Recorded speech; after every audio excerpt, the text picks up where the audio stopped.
La Cour de cassation a pour la première fois condamné avec solennité la pratique odieuse des contrôles aux faciès.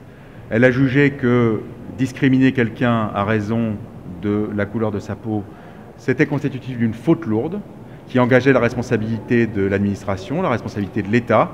Et ça, c'est une grande victoire. Je suis très heureux, très honoré d'avoir, avec Slim Benachour, avec Félix de Bellois et avec l'ensemble des gens qui ont contribué à monter ce dossier, je suis très heureux d'avoir pu porter ce dossier devant la Cour de cassation.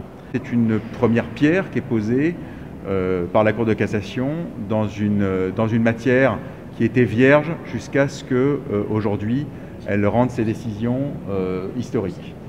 Alors, il y a, comme vous avez pu le lire dans le communiqué qu'a fait la Cour de cassation a pris la peine de publier un communiqué sur son site, très clair, très pédagogique.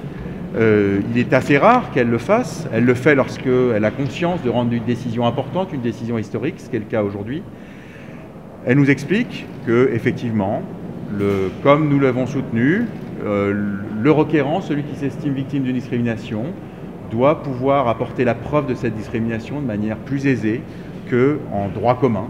Et la Cour de cassation insiste avec force sur ce point. Elle rejette la majeure partie des pourvois qui ont été formés par l'agent judiciaire de l'État dans ces affaires. Pour le reste, elle renvoie une partie de la décision. Elle fait confiance aux juges d'appel, aux juges des tribunaux de grande instance pour faire application des règles qu'elle énonce dans ses décisions.